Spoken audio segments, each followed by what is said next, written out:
Vamos lá. Como pegar stop do Big Play? Essa foi uma dúvida que surgiu hoje na sala ao vivo. Se você não assinou a comunidade Start ainda, o link do site está aqui na descrição desse vídeo. Tá? Não entendo quando você diz pegar o stop do Big Play. Então vamos lá.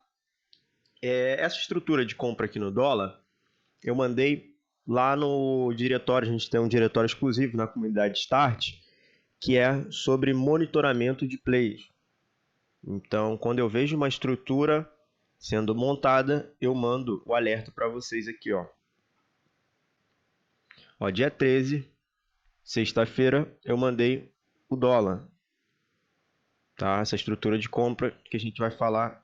Olha aqui, dólar, posição do Big Play montada na compra. Eu bato o olho e consegui identificar se é venda ou compra, a posição que ele está montando. Então, vamos lá, trabalhar em cima dessa estrutura. Aqui a gente vê uma zona de rejeição. O que seria a zona de rejeição? É quando o preço vem e não tem nenhum fechamento. Gabriel, mas aqui ó, ele rompeu. Ele rompe e volta. Isso aqui a gente chama de manipulação bancária, para ir em busca de liquidez, tá? Porque ele finge que vai romper e aí você vende e ele compra o seu lote. Ou seja, você vendeu para ele, ele foi o seu comprador. Aqui, zona de rejeição, manipulação bancária de novo. Então você vê que é um player muito grande, né? Ele está 2 dias aí montando posição. Pessoal, vamos lá. Antes de entrar a fundo nisso aqui, vamos entender um pouquinho as leis que regem o mercado. Vamos falar um pouco sobre oferta e demanda. Dentro de uma analogia, numa luta de boxe, o atleta ele se prepara para lutar contra um adversário. Ele não entra no ringue, ele não faz uma preparação para lutar sozinho. Ele tem um adversário. E trazendo essa analogia aqui para o mercado, se eu tenho um vendedor batendo, eu tenho que ter um comprador também batendo. Se eu tenho um comprador, por exemplo, aqui nessa estrutura, eu tenho um vendedor. Tá? Ele não entra no mercado sozinho. Se ele quer comprar, ele precisa comprar de alguém. E de alguém que esteja disposto a vender para ele. Então, por isso que ele faz falso rompimento, enfim, ele fica blefando. E quando eu identifiquei essa estrutura de compra, olha aqui, até então eu não tinha nenhum fato gráfico. O que é fato gráfico? Algo que realmente aconteceu, não é especulação, não é nada. E aqui ó, eu vejo um dólar caindo reto e eu não vejo nenhuma montagem, estrutura de venda, não vejo nenhuma zona de rejeição. Então, como eu falei lá no monitoramento de play lá na comunidade Start, falei, pessoal, essa posição está na compra, mas vamos esperar, porque eu preciso, se eu quero operar stop de Big Play, eu preciso identificar onde está o player que está batendo, no caso na compra, e o player que está batendo no caso da venda, na ponta vendedora. E esse vendedor não identifiquei ainda. Agora no dia seguinte, olha aqui, é que fica interessante, porque a gente vê o player defendendo essa região dele, tá? Comprada, mesma coisa, zona de rejeição, manipulação bancária, e a gente vê, olha aqui, zona de rejeição na parte de cima, ou seja, o vendedor está atuando aqui, tá? Aí sim, isso aqui fica interessante. E aí quando a gente fala em pegar stop de Big Play, a gente está falando justamente disso aqui. Se eu tenho uma estrutura de compra que está montada nessa parte aqui do gráfico, tá? Nessa região, o stop dele vai estar abaixo dessa região. E como identificar o stop? Pessoal, se ele estopar, isso aqui vai ficar claro. Se ele está comprado, quando ele for fechar essa posição, seja no lucro ou perdendo, ou seja no lucro ou estopando, ele vai passar a vender. Tá? Porque para fechar uma compra, você tem que vender. Então imagina que ele fecha a compra aqui, quando o preço chegou aqui. Ou seja, ele estopou, né? No caso ele teve prejuízo. Então quando o preço estiver aqui, ele passa a vender. Se ele passa a vender, ele ajuda o vendedor a derrubar o preço. Então vai ficar muito claro que isso aqui vai ser um stop de um Big Play. Porque o gráfico vai cair reto com bastante volume, tá? Os candles bastante força. Mas aqui, eu não tinha uma estrutura relevante na venda, só tinha uma estrutura relevante na compra. Até então só tinha uma zona de rejeição na venda. Então o meu viés estava muito mais comprador. Tá? Eu vou ficar sempre no lado mais forte, graficamente falando. A partir do momento que você tem essa metodologia que eu estou passando para vocês afiada, você vai bater o olho no gráfico e vai olhar, pô, aqui a ponta compradora está mais forte. Tá? no dia 16, olha só a paciência que a gente tem para operar. A gente está observando, fazendo monitoramento desse play desde 12 de janeiro. Né? E eu mandei lá no grupo dia 13 de janeiro. Falei, pessoal, fiquem de olho, big player na compra aí do dólar.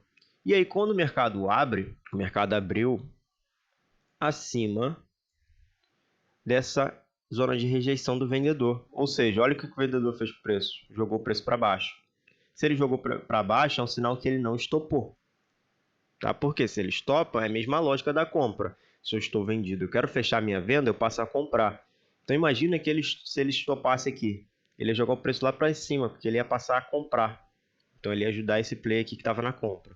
Mas não, ele bateu mais lote a mercado e derrubou o preço. Quando ele joga o preço para cá, o que eu fiz? Eu fui lá e comprei aqui na mínima. Caramba, por que você fez essa compra? Você está especulando, você não opera o fato gráfico. Pessoal, olha toda essa estrutura que eu tinha a meu favor, desse big play.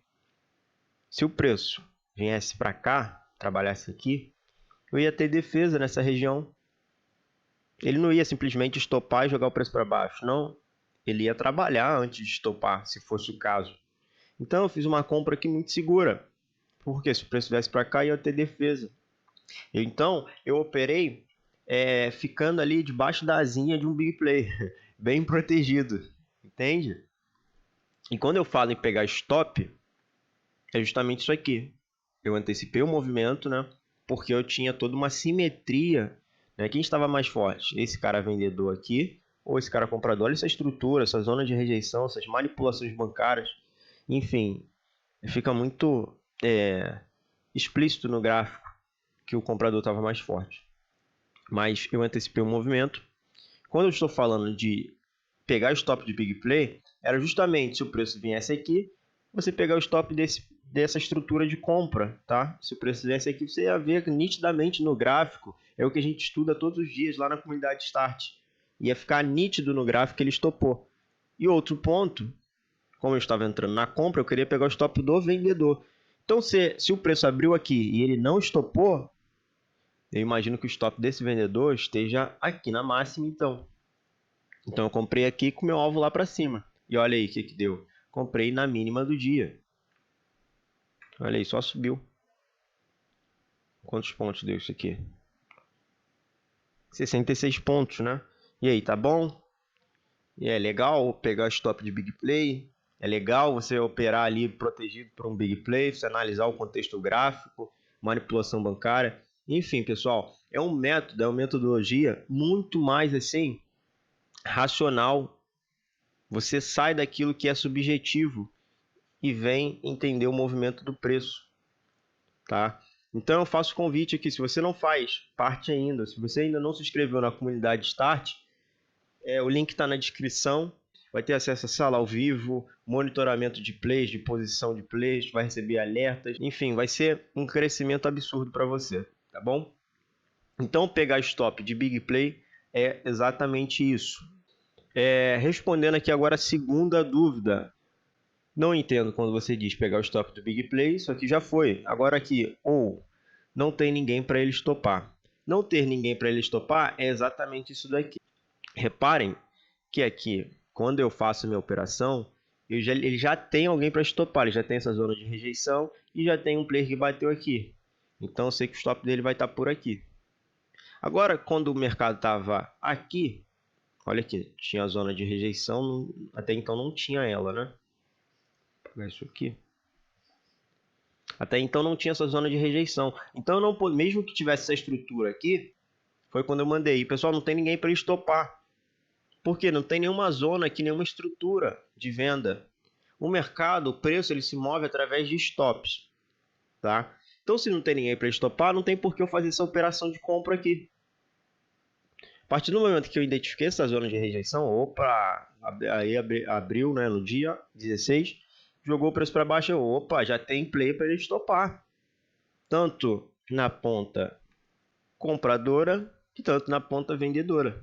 Já tem play para estopar nas duas pontas. Ou seja, é aquela analogia que a gente falou no início da aula.